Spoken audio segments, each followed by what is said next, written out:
So, I've been wanting to devote a series of lore videos to the city-states and various regions in Eorzea for a while now, and originally I was going to start with the city-state I started in when I began my Final Fantasy XIV journey, Gridania. However, it's winter, it's the holidays, I celebrate Christmas, and despite this holiday season being very bizarre with everything going on at the moment, I wanted to be a bit more festive. And nothing says festive like harsh, wintry landscapes, oppressive religious oligarchies, and a 1,000-year-long war. Wait, hold up a sec. Hello, I'm the Salt Exarch, and today we're going to be talking about the nation of Ishgard. Ishgard gets its humble beginnings in circa 350, where a band of Elezen migrated from central Eldenard to the mountainous region of Kurthus. For record and context, the MXQ for A Realm Reborn takes place around 1577. About 10 years later, these settlers would settle in the Sea of Clouds and construct a sanctuary for their patron goddess Halone. This would lay the foundations for the nation of Ishgard and the Holy See. Of course, the problem with them settling the land in Kurthus was that it bordered Dravania, and both territories were owned and controlled by the dragons. The Ishgardians' rocky relationship with the dragons would start here, starting a war over this conflict of territory. It was also around this time that the real original Shiva, an Elezen maiden, fell in love with the great worm Hraesvelgr. Of course, Shiva being an Elezen and Hraesvelgr being a nigh ageless dragon, the two knew their romance wouldn't last, so Shiva decided to convince Hraesvelgr to consume her so their souls would be intertwined forever. The eternal bond they formed through this act became a symbol of the unity between dragons and man. The war over territory ended, and, for a time, there was peace. Then came King Thordan. In Ishgardian scripture, 545 was the year Halone appeared to King Thordan and tasked him with guiding the Elezen to the promised land of Kurthus. Along the way, the big, mean, evil dragon Nidhogg attacked their caravan and killed King Thordan and over half of his knights, before being driven away. This would spark the Dragon Song War, a conflict that would last well into modern times, and only be put to an end during Heavensward. Of course, this version of history is total political BS, spun and perpetrated by Ishgardian rulers over the centuries. In reality, King Thordan and his Knights 12, seeking the power and knowledge of the ageless dragons, ambushed and killed Ratatoskr, Nidhogg and Hraesvelgr's sister, and stealing and consuming her blood and eyes, the source of a worm's power. Enraged, Nidhogg did kill King Thordan and over half of the knights, but they also managed to steal his eyes and were about to kill him when he fled. King Thordan's son, Haldrath, did not succeed his father as the king of Ishgard, but instead vowed to become a hunter of dragons, the first Azure Dragoon. The remaining four knights, Eanart, Durandare, Zamel, and Forthalm, would go on to become the heads of the four houses of Ishgard. Did I do that right in one try? Hell yeah! At this point, Nidhogg flew back to Hraesvelgr and pleaded for his brother to join him in a war of revenge. Shiva's soul within Hraesvelgr and his connection to mankind prevented him from doing so directly, but he was enraged enough at their actions that he offered up one of his eyes to Nidhogg, giving him the power to start up the conflict that would become known as the Dragon Song War.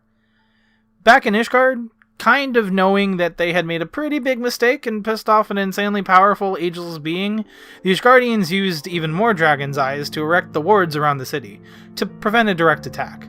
The Holy See also worked with the heads of the four houses to weave a narrative that omitted Thordan's betrayal of the dragons, and worked to instill this new version of history into the Ishgardian children, to the point that the truth was nearly lost to time.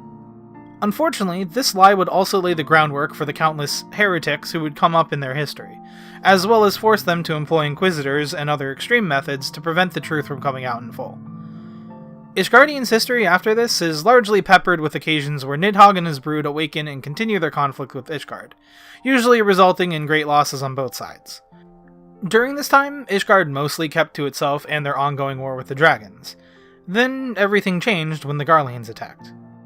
See, Garlemald attacked and quickly subjugated Alamigo, who were not prepared for their overwhelming military might or use of Magitech. This attack was also spearheaded by the Black Wolf Gaius von Belzer himself, whose experience in combat and military tactics had led him to many prior victories.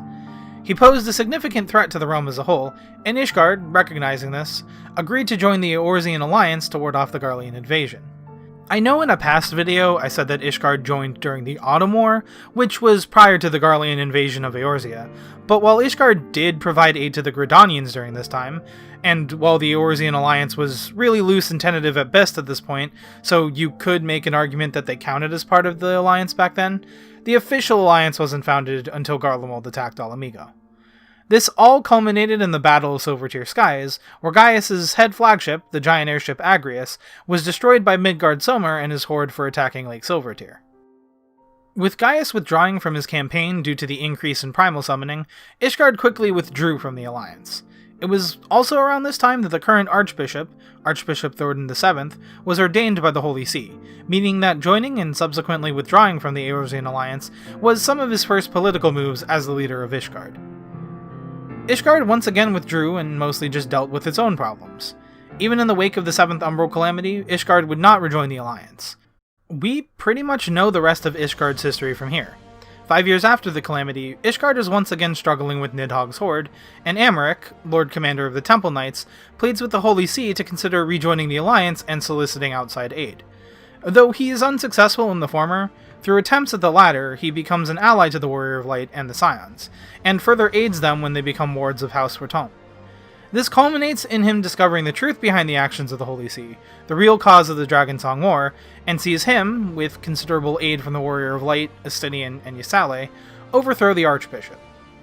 During this time, they would also mend Ishgard's relationship with the other dragons, rejoin the alliance, and finally put an end to Nidhogg, whose rage would not be sated by the Ishgardians' newfound attempts to make amends. Ishgard, having rejoined the Eorzean alliance proper, sends aid to the newly liberated Alamigo and Doma, and aids in the war between Garlemald and the Alliance after negotiations with Varus break down. So that's it for Ishgard's history, but what of its government and culture? As mentioned before, Ishgard was founded by the followers of Alone, and has a history and culture heavily influenced by the Ishgardian Orthodox Church.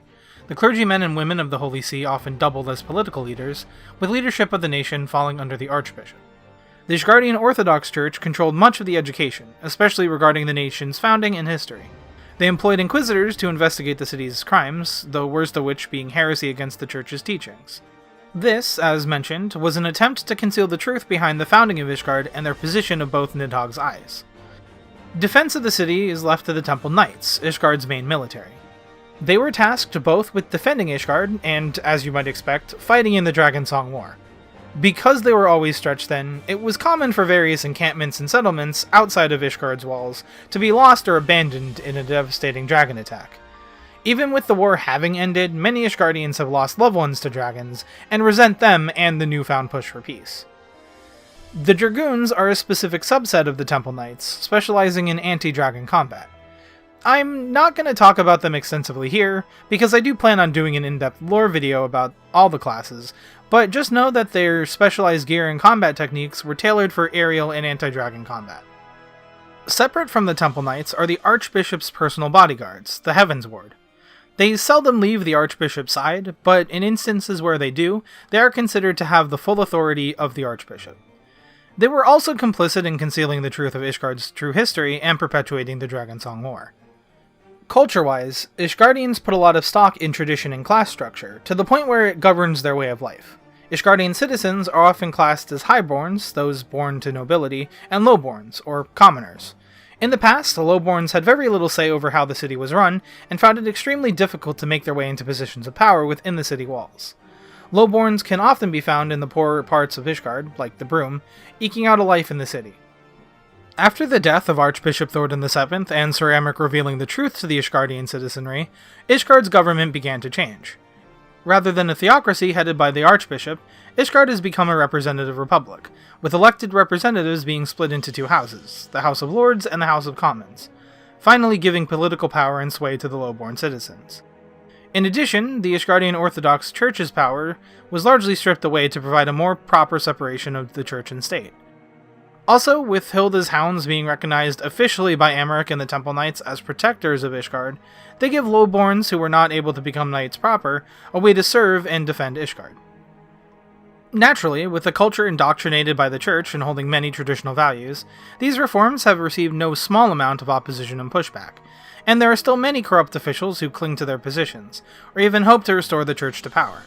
Still, it does seem like the city is slowly changing for the better, and I'm sure over time we'll see Ishgard fully grow and develop as a nation. I definitely would like to continue to see Ishgard play a prominent role in the main and side stories of the game, especially with the focus now shifting back to the source and a more wholly united Eorzea. Also, one last thing before I want to wrap up, I also want to mention that the Starlight Celebration, Final Fantasy XIV's version of Christmas, is actually an Ishgardian holiday. Basically, a long time ago in Ishgard, one of the many battles of the Dragonsong War left numerous children orphaned and out on the streets during the harsh, cold Korthan winters. Some of the temple knights offered to take these children in so they wouldn't die out in the cold. They gave the children the jackets of their uniforms, which were red at the time, to disguise them, as they weren't officially allowed to offer boarding to the children. These orphans would grow up and go on to pay the knights' kindness forward, going around in redcoats and delivering gifts to children on the coldest week of winter. The knight's captain apparently had a large white beard, and became known as the Saint of Nimia, the Final Fantasy XIV version of Santa Claus. How much of this is true and how much is just folklore around the holiday isn't clear, but like St. Nicholas in real life, I definitely think this does have some in-universe validity, even if parts might be exaggerated or embellished. There's so much more I could talk about in regards to Ishgard's history, but I think I pretty much covered the broad strokes. I know I glossed over a lot of lore related to the Heavensward classes, or otherwise classes associated with Ishgard, but trust me, I will be getting to information on all of those in later videos. I was also thinking about starting up a new series where I take you around the various locations in Eorzea and break down the lore in the various places and buildings there, because I think talking about the lore of places like the Forgotten Knight and the Skysteel Manufactory would be much better in a format like that, rather than me simply listing them off one by one. I do have a lot on my plate already though, so we'll see if that's a thing I actually get around to. Anyway, I'm going to end the video here, guys. As you might have noticed, this video is a bit late, and I apologize for that. I was trying to get this out before Christmas, but that didn't really happen, and then a few editing setbacks pushed this back even further. There has been a lot of incredible support for my channel lately, however, so I am going to try to upload more frequently. More and more people seem to be enjoying the content I put out, and that makes me super happy, and I'm super grateful for everyone who's been showing me that support. Thank you all so much. I hope you guys have a great new year, and I promise you, I will keep doing my best to make these videos talking about the lore and the story of this incredible game. I hope you enjoyed the video. If you did, give this video a like, and if you have any questions, suggestions, or comments, do drop them down below, and subscribe if you haven't already for more Final Fantasy XIV lore and discussion content from me. Once again, thank you all so much for watching, and I'll see you all in the next one. Peace out.